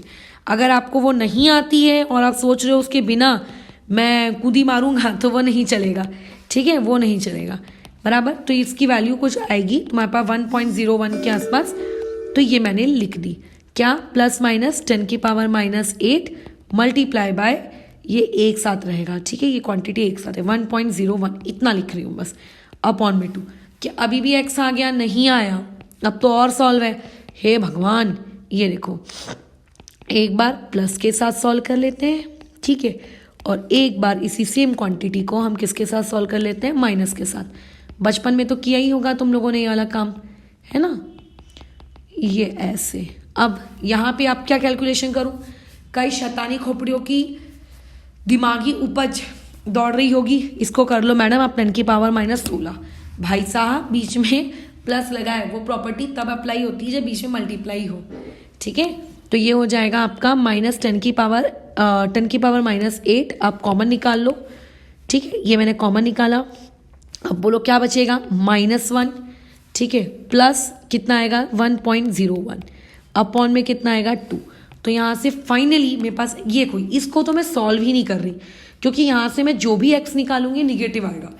अब कभी भी H पॉजिटिव आयंस की कंसंट्रेशन निगेटिव कैसे हो सकती है? कंसंट्रेशन कैसे निगेटिव हो सकती है? तो इसीलिए मैं x को क्या करूँगी? इग्नोर, ठीक है, हम उसको क्या करेंगे? इग्नोर। अच्छा, तो यहाँ से ये कितना आ गया? 1.01, और इसमें से आपको क्या माइनस कर लेना है? आपका 1। अच्छा, मैं बता दूं कि मैंने ना इसको रफ लिया है, हो सकता है इसके आगे भी डेसिमल आ रहा हो, मैंने रफ एस्टिमेशन लिया है बहुत। तो ये आएगा 0.01 अपॉन में 2 इंटू 10 की पावर -8, ठीक है। तो इसको मैं क्या लिख सकती हूँ? 1/2 इंटू 10 की पावर -10, यानी कि 0.5 इंटू 10 की पावर -10, यानी कि 5 इंटू 10 की पावर -11। ये x की वैल्यू निकाली मैंने, ये देखो, ये दिख रही है मैथमेटिक्स, ये दिख रही है मैथमेटिक्स। तुम्हें स्टेप्स ना याद रखनी होंगी कि अगर ऐसे ऐसे इसके बाद ये निकालना पड़ता है। कोई अगर यही भूल जाएगा कि अच्छा KW ये तो मैडम हमने निकाल लिया था, ये तो मैंने कर लिया था, लेकिन इसके बाद क्या करना था याद ही नहीं आया, तो KW में वो वैल्यूज पुट करनी है, इतना तो आपको दिमाग चलाना ही पड़ेगा। आप इतने बड़े अंधे नहीं बन सकते, ठीक है। हो सकता है यार बीच में मेरे से कहीं कैलकुलेशन मिस्टेक हो गई हो, आई जस्ट डोंट नो, मैं भी इंसान हूँ, देख लेना। तो ये H+ यहाँ पे कंसंट्रेशन है। अब आपको pH निकालना है। अब इस pH को निकालने वाली इस प्रोसेस में आप इस वैल्यू को यहाँ पे पुट कर दीजिए, pH आ जाएगा, pH आ जाएगा, बराबर है खत्म, बराबर खत्म, ठीक है। ये ऐसे, ये होता है आप लोगों के एसिड्स में। तो एसिड्स में 10 की पावर -6 की देखो कितनी महत्व है, कितना ज़्यादा महत्व है, बराबर, ठीक है। तो ऐसे केस में आप कभी भी उसको क्या नहीं कर सकते? इग्नोर नहीं कर सकते। और भी क्वेश्चंस लेंगे, बट मैं अभी बता रही थी कि कब क्या लेना है। एक जगह छोड़ी थी ना मैंने फॉर्मूला लिखने के लिए, आई थिंक कहीं पे नहीं छोड़ी, चलो तो वो मैं अभी लिखवा देती हूँ, ठीक है, वो फॉर्मूला मैं लिखवा देती हूँ एंडिंग में। अब आते हैं हम हमारे वापस से वही पुराने डिस्कशन में कि pH आप लोगों की एक टेम्परेचर डिपेंडेंट क्वांटिटी है। pH क्या है? आपकी टेम्परेचर डिपेंडेंट। बट मुझे कैसे पता चलेगा कि pH पानी महाशय के टेम्परेचर के डायरेक्टली प्रोपोर्शनल है कि वो पानी के इनवर्सली, मतलब पानी बोल रही हूँ यार मेरे से, क्या कहते हैं, इन्वर्सली प्रोपोर्शनल है कि टेम्परेचर के डायरेक्टली प्रोपोर्शनल है, मुझे कैसे पता चलेगा? सिंपल सी चीज़ है, सोचते हैं, बुद्धि लगाते हैं। अब देखो, बुद्धि लगाने के लिए आपको थोड़ी सी पुरानी क्लास का ना ज्ञान होना बहुत आवश्यक है, ठीक है, काफ़ी ज़्यादा आवश्यक है। पुरानी क्लास में आपने क्या शिक्षा ग्रहण की थी? पुरानी क्लास में हमने ये सीखा था कि KW होता है कंसंट्रेशन ऑफ H पॉजिटिव और कंसंट्रेशन ऑफ H नेगेटिव। याद आ रहा है? हाँ, ये तो हमने पढ़ा था। ओके, उसके अलावा हमने एक और चीज़ पढ़ी थी, pKa, याद है? हाँ, वो वाला फॉर्मूला, वो भी एक है। अच्छा, और कुछ और भी कुछ एसिड्स वगैरह को लेकर हाँ कुछ और पढ़ा था क्या? ये चीज़ हमने पढ़ी थी कि pKa इनटू में आप लोगों का जो pKw है वो कितना होता है, pKb। तो ये आ जाएगा आपका pKa, ये याद आया, लास्ट क्लास से हमने ये चीज़ निकाली है, multiply by pKb equal to कितना होता है, pKw। ये लास्ट क्लास, ठीक है, जो हमने लास्ट क्लास की थी उसके नोट्स कॉपी को आप ये देख लेना। वैसे तो ये सारे फॉर्मूलेज आपको मुंह ज़बानी पता होने चाहिए थे, ठीक है। अच्छा, अब इस फॉर्मूले से वैसे हमें कोई इतना ज़्यादा उपयोग है नहीं। अब हमारा उपयोग फिर किस चीज़ को लेकर है, आगे बढ़ते हैं। अब बात आ जाती है आप लोगों के pH के क्या कहते हैं, टेम्परेचर डिपेंडेंट होने पे क्या लेना देना है। तो अभी जैसे कि यहाँ तक हम लोगों ने अपनी गाड़ी बढ़ा ली। अब बताओ, लास्ट क्लास में हमने जो चीज़ सीखी थी कि जब जब टेम्परेचर बढ़ता है, ठीक है, तो टेम्परेचर के बढ़ने से आपका क्या क्या क्वांटिटीज़ बढ़ती हैं। टेम्परेचर अगर बढ़ता है तो KW इंक्रीज़ होता है। कैसे, उस वक्त हमने डिराइव किया था, वो अब तुम्हें टेंशन लेनी है।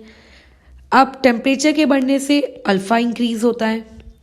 और क्योंकि उस क्लास में हमने ये भी सीखा था कि जब आपका टेम्परेचर बढ़ता है तो वहाँ पे ज़्यादा से ज़्यादा प्रोडक्ट फॉर्म होता है, ज़्यादा से ज़्यादा प्रोडक्ट फॉर्म होता है, यानी कि ज़्यादा से ज़्यादा H+ आयन्स प्रोड्यूस होते हैं। अच्छा, कि पहले लिख लेते हैं, ठीक है। टेम्परेचर बढ़ने से वो कहाँ जाती है रिएक्शन, फॉरवर्ड डायरेक्शन में शिफ्ट होती है।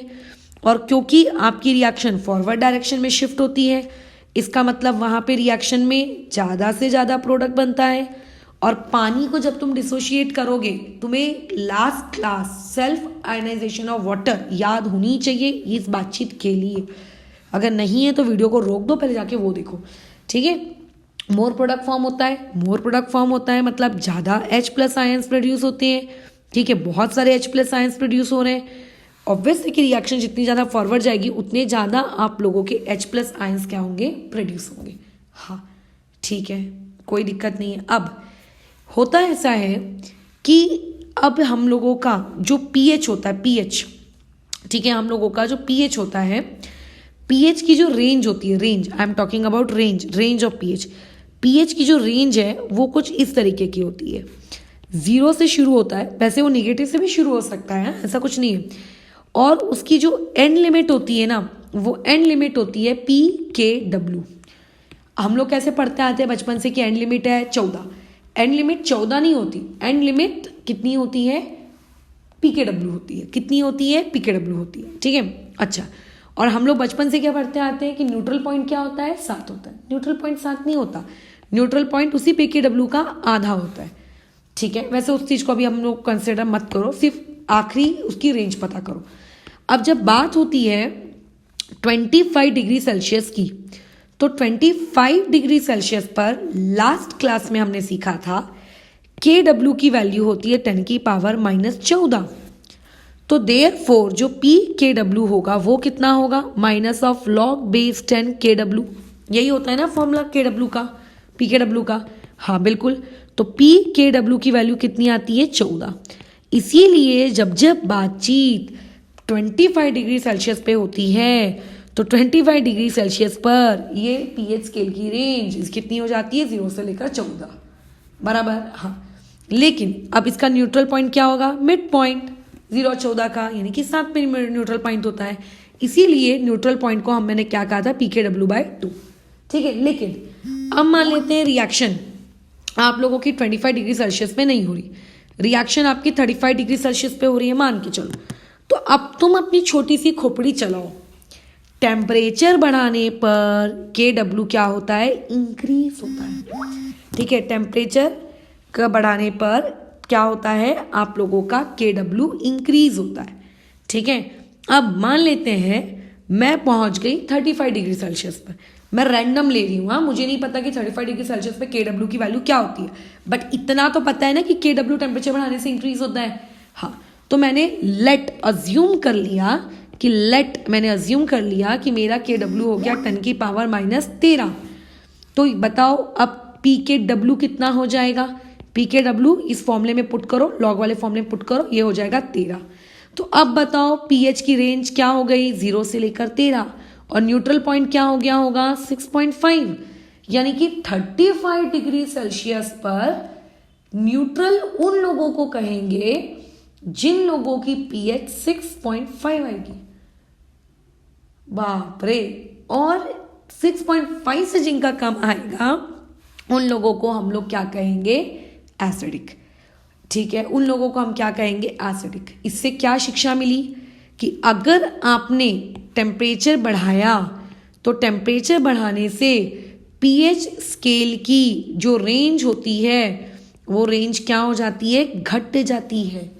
pH स्केल आपकी सिकुड़ जाती है। मुझे नहीं पता 35 डिग्री सेल्सियस पर 10 की पावर -13 है कि नहीं है, बट ऑब्वियस है कि 10 की पावर -14 से बड़ी ही होगी ना, और 10 की पावर -14 से बड़ी वैल्यू क्या कहलाती है, 10 की पावर -14 से बड़ी वैल्यू -13, -12, -11, -10 कुछ भी हो सकती थी, तो मैंने रैंडम 10 की पावर -13 ले लिया।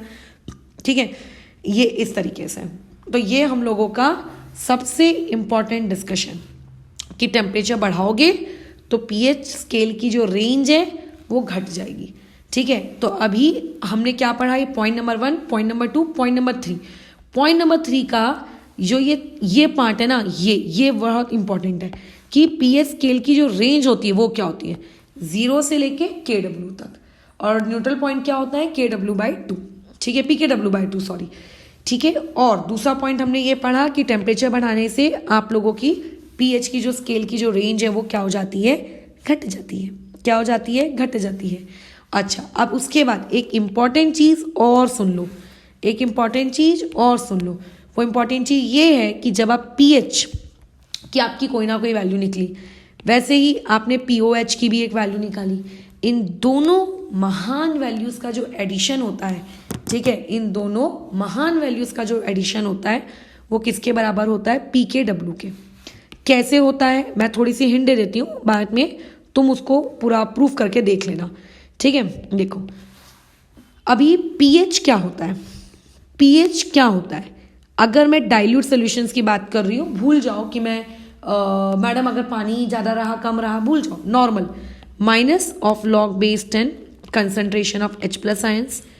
POH बोलो क्या होता है, -log(10) concentration of OH- ions. दोनों इक्वेशंस को उठाओ और उठा के कर दो ऐड। ठीक है, दोनों इक्वेशंस को उठाओ और उठा के उन्हें कर दो ऐड।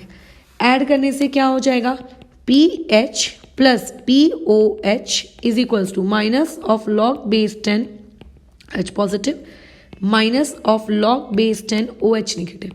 तो लेफ्ट साइड तो हम लोगों को मिल गया, ठीक है, जो हम लोग प्रूफ करना चाह रहे थे, लेकिन जो राइट हैंड साइड है, राइट हैंड साइड में आप लोगों को क्या दिखने को मिल रहा है, एक लॉग है नेगेटिव, और उसके बाद अगेन आप लोगों के पास एक और लॉग है नेगेटिव में, ये दो क्वांटिटीज है।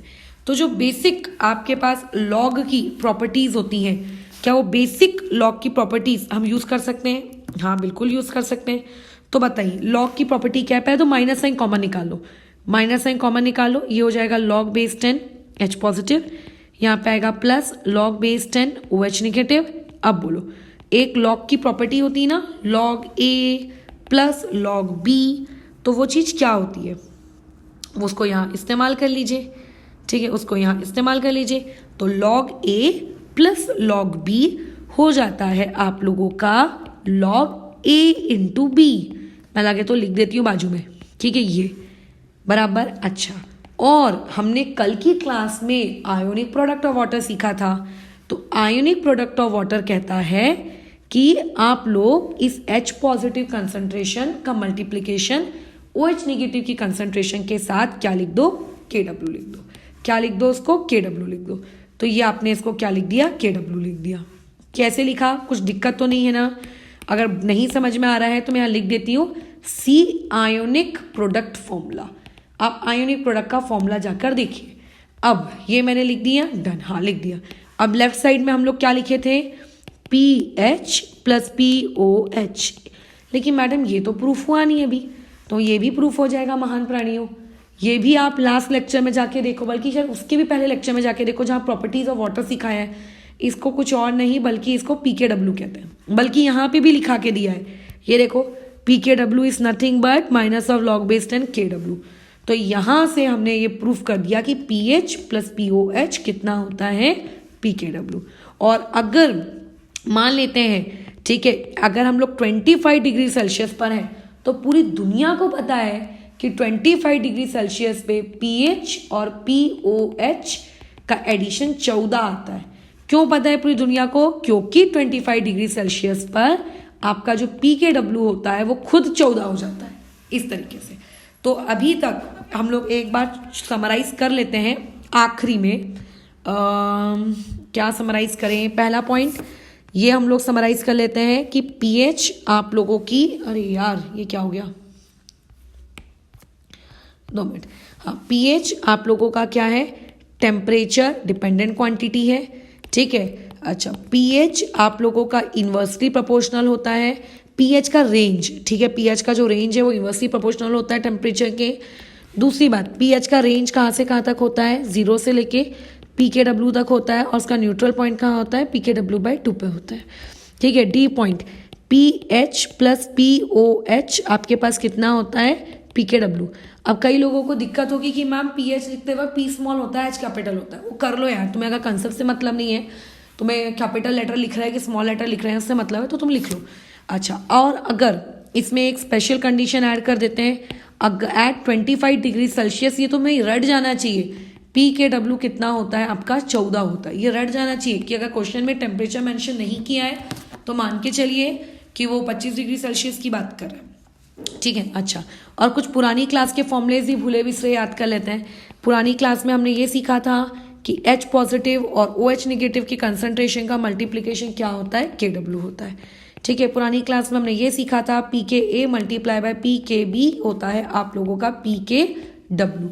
For conjugate acid base pair, for conjugate pair, random किसी भी एसिड को, ठीक है, आप उठा नहीं सकते कि एसिड मेरे पास आके बैठ जा, ऐसे नहीं करना है, ठीक है, ऐसे नहीं करना है। अब यहाँ पे हमारा पीएच पुरान समाप्त होता है, लेकिन अब इतना pH pH pH pH pH पढ़ने के बाद अब बात आती है न्यूमेरिकल सॉल्विंग की।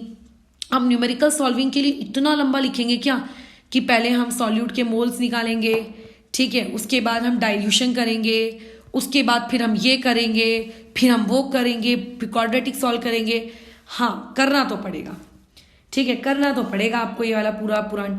लेकिन क्या कोई ऑल्टरनेटिव रूट नहीं है क्या हमारे पास? तो देखो, ऑल्टरनेटिव रूट आप लोगों के पास कुछ होते तो हैं डेफिनेटली, बट ऑल्टरनेटिव रूट का एक ड्रॉबैक होता है। फॉर एग्जाम्पल, आपने रट्टा मार लिया उस ऑल्टरनेटिव रूट को, उस ऑल्टरनेटिव रूट के अकॉर्डिंग आपने आंसर भी सीख लिया। अब दिक्कत क्या होती है, आपका जो ऑल्टरनेटिव रूट बनाया जाता है यूजुअली फॉर्मुलेस वगैरह, वो इस संदर्भ में बनाए जाते हैं कि आपका एसिड या बेस डिसोशिएट होने के बाद एक ही H प्लस या एक ही OH निगेटिव प्रोड्यूस करके आपको दे रहा है, ठीक है। लेकिन ऐसा होता है क्या रियलिटी में? नहीं, ऐसा रियलिटी में तो नहीं होता। रियलिटी में मोर देन आपका क्या कहते हैं H प्लस भी तो प्रोड्यूस हो सकते हैं अगर H2SO4 जैसी चीज़ मैंने ली है तब। सो देयरफॉर बहुत ज़रूरी होता है कि आपको जैसा बताया गया है आप वैसे ही करिए। कैसे बताया गया है? जैसे अगर मैंने तुमसे कहा कि 10 की पावर -8 HCl सोल्यूशन का, मान लेते 10 की पावर -8 H2SO4 सोल्यूशन का आपको क्या कैलकुलेट करना है? पीएच। ये तुम्हारे लिए होमवर्क होगा करना। कैसे करोगे? H2SO4 को लो, ठीक है, इक्विलिब्रियम मेंटेन कराओ, 2 टाइम्स ऑफ H पॉजिटिव और ये SO4 2 नेगेटिव। अब 10 की पावर -8 इस यूनिट के लिए था। अब अगर ये 2 टाइम्स ऑफ H पॉजिटिव है तो ये 2 इंटू 10 की पावर -8 होगा। यानी कि एसिड की वजह से H पॉजिटिव आयंस कितने आ रहे हैं, इतने। और तुमको तो पता है कि एसिड के प्रेजेंस में बेचारे वाटर का जो डिसोसिएशन होता है वो सप्रेस हो जाता है। तो यानी कि ये कितने हो जाएंगे, ये हमको नहीं पता, ये X हो जाएंगे। और OH नेगेटिव भी ऑब्वियसली X होगा। फिर उसके बाद क्या करना है, उसके बाद अच्छा अभी आपके पास H पॉजिटिव आखिर टोटल कितने हैं, तो एसिड की वजह से 2 इंटू 10 की पावर -8 और नीचे वाले पानी की वजह से X। और यहाँ पे KW का फिर फॉर्मूला लगा दो। KW में H प्लस और OH नेगेटिव की कंसंट्रेशन का मल्टीप्लिकेशन करते हैं। यही ऊपर भी किया था, ये मैं अभी भी कर रही हूँ, कुछ भी मैं चेंज नहीं कर रही हूँ, ठीक है। फिर यहाँ पे जैसे ही तुम वैल्यूज पुट करोगे तुम्हारे पास एक क्वाड्रेटिक बनेगी। उस क्वाड्रेटिक को फॉर्मूला मेथड से सॉल्व करोगे और सॉल्व करने के बाद अपना आंसर निकाल के दोगे। यही इस पूरे सवाल का सबसे इंपॉर्टेंट पार्ट होता है, फॉर्मूला निकालो अभियान। सबसे इंपॉर्टेंट पार्ट, सबसे इंपॉर्टेंट मतलब सबसे इंपॉर्टेंट, आपको फॉर्मूला निकालते आना चाहिए, वो फॉर्मूला से वो वैल्यू निकालते आनी चाहिए, ठीक है। तो ये कर लेना। एक और क्वेश्चन देते हैं होमवर्क में, 10 की पावर -10 मोलर HCl का आपको क्या निकालना है, pH कैलकुलेट करना है। अब देखो 10 की पावर -10, तो क्या ये 10 की पावर -6 से छोटा है, हाँ छोटा है। अगर ये वैल्यू -6 से छोटी है मतलब वाटर को कंसिडर करोगे। मेरे पास देखो इस चीज का जो आंसर दिया है वो अप्रोक्सीमेटली 7 दिया है, ये तुम्हारा 6 पॉइंट समथिंग निकल के आएगा, उसने उसको राउंड ऑफ किया होगा, ऑब्वियस है।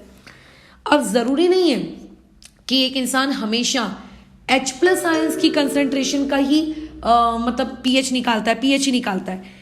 वो क्या कर सकता है, देखो क्वेश्चन वाले क्या, ध्यान से सुनो वर्ड्स, कैलकुलेट pH ऑफ 10 की पावर -7 मोलर NaOH सोल्यूशन। अब यहाँ पे हो जाता है मेन कचरा।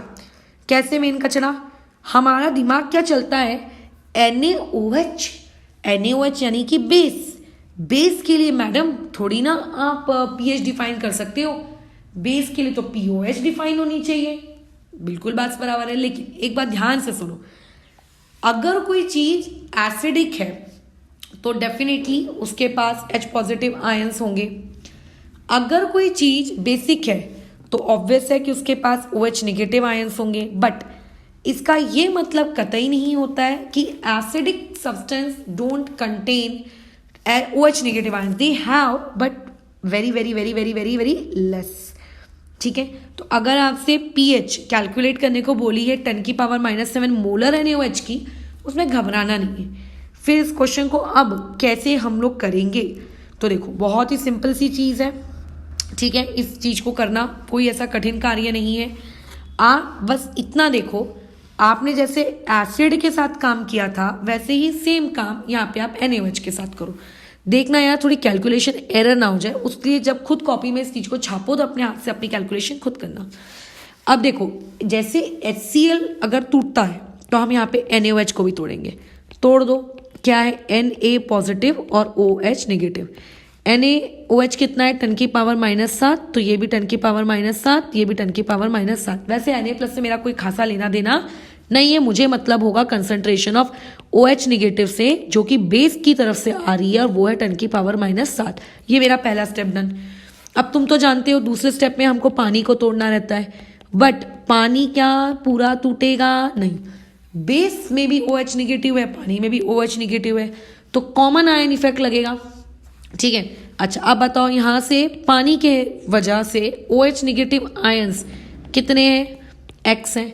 तो अगर कोई तुमसे पूछेगा कि आपके पास टोटल OH नेगेटिव आयंस कितने हैं, तो तुम क्या बोलोगे, X प्लस 10 की पावर -7, यही कहोगे। और आपके पास H पॉजिटिव आयंस कितने देख के बताओ ऊपर इक्वेशन में, वो तो X ही है। फिर चौथी स्टेप बोलो क्या होती है, चौथी स्टेप में KW का फॉर्मूला लगा देते हैं।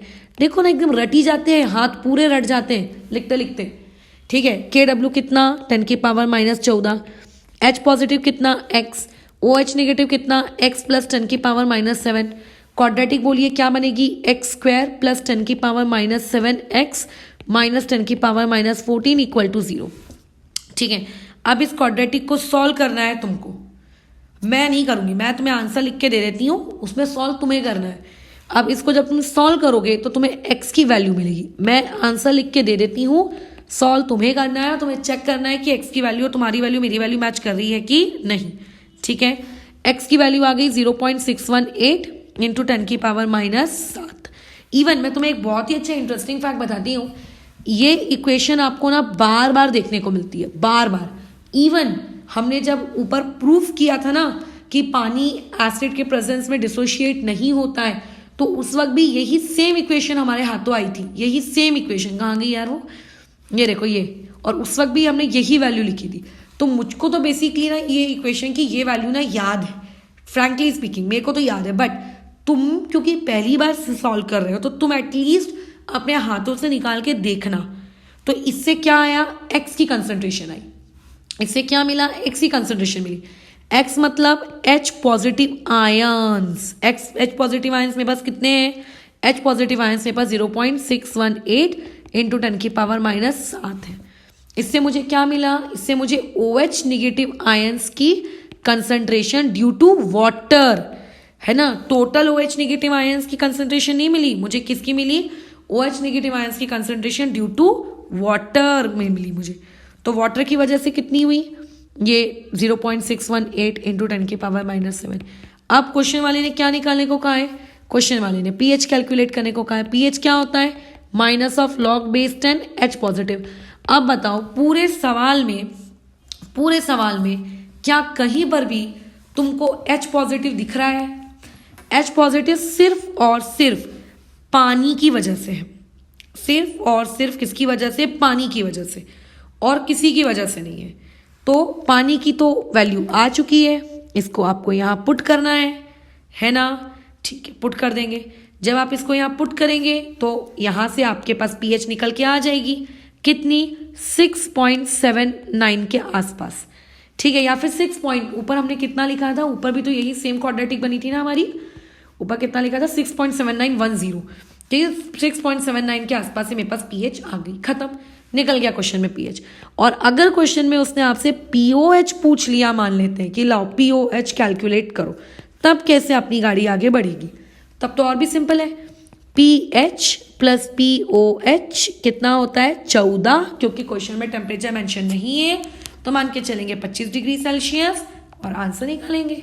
तो pH कितना है आपका, ये 6.79, ठीक है, प्लस आप लोगों का POH इक्वल टू 14। तो यहाँ से POH तुम माइनस करके कैलकुलेट कर लेना, डन। ठीक है, बस हो गया। तो अब मैं तुम्हें 2 क्वेश्चन होमवर्क में दे रही हूँ। इस चीज़ की मेरे हिसाब से तो तुम्हें करना चाहिए। अब अगर जो नहीं कर रहा है वो खुद को खुद गड्ढे में डाल रहा है, उसके लिए मैं क्या कर सकती हूँ। तो अब यहाँ पे आपको pH कैलकुलेट करनी, क्वेश्चन अच्छे से नोट डाउन करना। आपको कैलकुलेट करनी है pH किसकी, एक KOH सोल्यूशन की। ठीक है, अब इसके मैं 2 केसेस बना रही हूँ।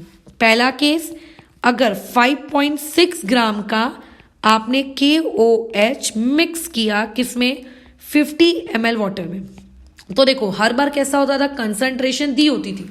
इस बार कंसंट्रेशन नहीं दी है, कंसंट्रेशन आप निकालोगे। कंसंट्रेशन यानी कि कौन, molarity, moles divided by volume in litre. तो कंसंट्रेशन पहले निकालना, ठीक है, उसके बाद KOH को तोड़ना। वैसे तो टूटने के बाद एक ही OH नेगेटिव बनेगा, बट फिर भी तोड़ने की आदत डालना। कई बार 2 टाइम्स बन जाता है और हम लोग 2 टाइम्स लिखना भूल जाते हैं।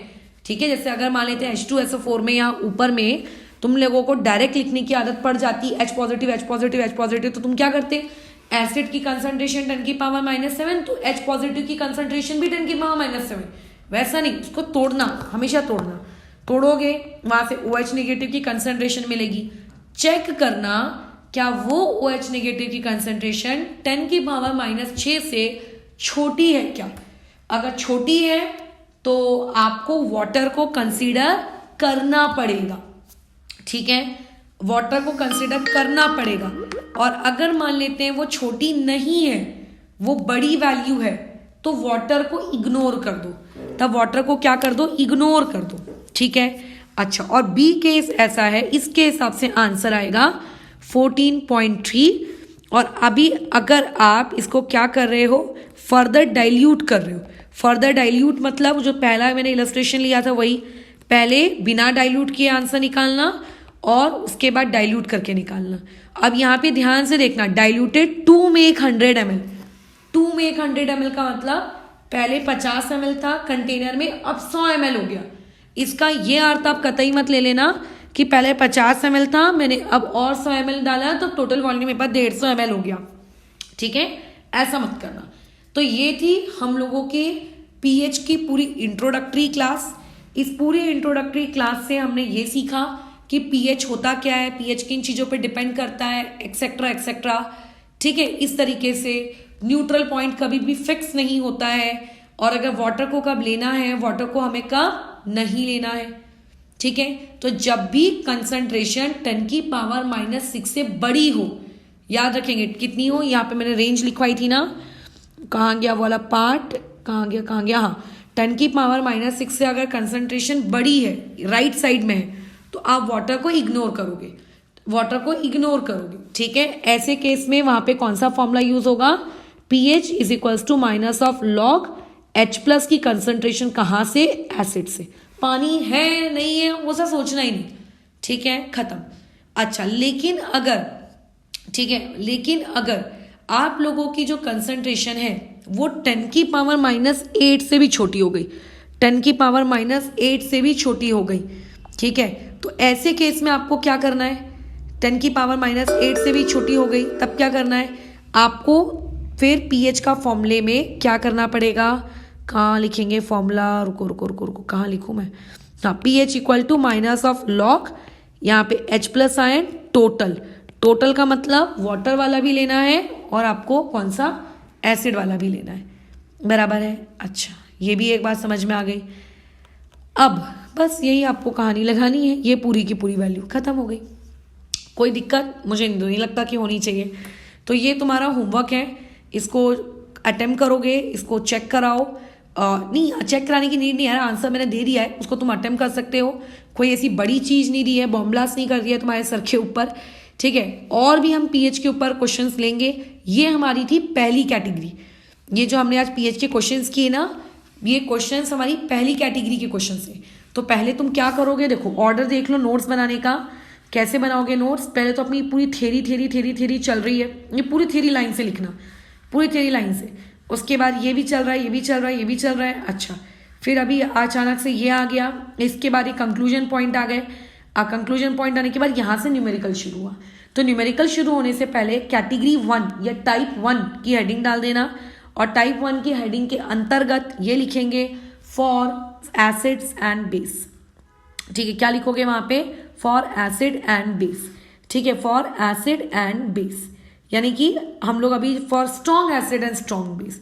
फिर कल हम लोग अगेन पीएच ही पढ़ेंगे, लेकिन पीएच की हम टाइप 2 पढ़ेंगे कि अगर आपने 2 स्ट्रॉन्ग एसिड्स को मिक्स किया, तो 2 स्ट्रॉन्ग एसिड मिक्स होने के बाद जो नया सोल्यूशन बनाएंगे, जैसे एक्वा रीजिया में आप क्या करते थे, कंसंट्रेटेड नाइट्रिक एसिड और कंसंट्रेटेड HCl को मिक्स करते थे ना। तो ऐसा नहीं होता था कि मिक्स करने से पहले कंसंट्रेटेड HCl की pH मान लो 2 है और कंसंट्रेटेड नाइट्रिक एसिड की pH 3 है, तो जब उन दोनों को मिक्स कर दिया तो नए सोल्यूशन की pH हो गई 5। ऐसे नहीं करते, इस तरीके से pH को ऐड नहीं करते हम लोग, ठीक है। तो स्ट्रॉन्ग एसिड्स और स्ट्रॉन्ग मतलब जब 2 स्ट्रॉन्ग एसिड्स को मिक्स किया तब रिजल्टिंग pH कैसे निकालेंगे, 2 से ज्यादा एसिड भी मिक्स किए जा सकते हैं। फिर ऐसा केसेस एक कल की कैटेगरी में कौन न्यूमेरिकल होगा कि जब आप 2 स्ट्रॉन्ग बेस को मिक्स करोगे तब क्या करना है, बराबर। फिर इसके बाद नेक्स्ट डे हम लोग टाइप 3 पढ़ेंगे कि जब मान लेते हैं आपने एक एसिड और एक बेस को मिक्स कर दिया सच दैट वहां पे न्यूट्रलाइजेशन रिएक्शन हो गई और प्लस वहां पे तुमने डाइल्यूशन भी कर दिया। मतलब धीरे धीरे तुम्हारे जैसे टाइप्स आगे बढ़ेंगे ना, उन टाइप्स में आप लोगों की खिचड़ी मचेगी, डाइल्यूशन भी हो रहा होगा, एसिड भी ऐड हो रहा होगा, बेस भी ऐड हो रहा होगा। इसीलिए काम करते वक्त दिमाग शांत रखना, स्टेप्स तुम्हें याद होनी चाहिए, ठीक है। और सबसे आखिरी में हम सीखेंगे किसी भी वीक एसिड की कितनी कैसे निकालते हैं पीएच, फिर वीक एसिड के साथ अगर स्ट्रॉन्ग एसिड मिक्स कर दिया तो कैसे निकालते हैं, 2 वीक एसिड मिक्स किए तो क्या करेंगे। बहुत है टाइप्स, कम से कम इसके 7-8 टाइप्स है, 7-8 टाइप्स को एक करके हम लोग धीरे धीरे डील करते हैं। हो सकता है किसी दिन मैं 2 टाइप्स ले लूँ, टाइप 1 टाइप 2, ठीक है। तो ये टाइप 1 की हेडिंग डालोगे, उसके बाद न्यूमेरिकल करोगे, जो जो क्वेश्चन दिए गए हैं उसको सॉल्व करोगे। क्वाड्रेटिक सॉल्व करते वक्त एक्स्ट्रा सावधानी, स्पेशली वो लोग जिन लोगों की कैलकुलेशन स्किल्स बहुत ही पुअर है, ठीक है, जिनको कॉमन वॉमन निकालने में दिक्कत आती है, आज तक कभी उन्होंने निकाला नहीं है, ठीक है। अच्छा, और दूसरी चीज, हम लोगों का जो ये चैप्टर है पीएच, ये काफी बड़ा है, तो जल्दी खत्म होने वालों में से ये है नहीं, ठीक है ना। तो इसीलिए जितना अच्छे से काम करोगे उतना अच्छा होगा तुम्हारे लिए भी, ठीक है। अगर मान लेते हैं कल वैसे मैं एक और वीडियो डालूंगी, उसके बाद अगर मेरे पास क्वेश्चंस लेट से मैंने अरेंज किए, निकाल के रखे, तो फिर हम लोग मंडे को उस टॉपिक के बेसिस पे कॉपी चेकिंग करवाएंगे, ठीक है। तो ये रहेगा आपका अभी इतना प्रवचन, बराबर। अच्छा, इसमें जो कॉमन आयन इफेक्ट वाला टॉपिक है वो हम लोग सबसे आखिरी में पढ़ेंगे, ठीक है। और उसके बाद जो तुम्हारा टाइप्स ऑफ सॉल्वेंट है उसको भी आखिरी में कर लेंगे, ठीक है। ये तुम लोगों की जानकारी है। तो यहाँ पे अभी मैं चीज़ें फिर रोकती हूँ उस चीज़ को।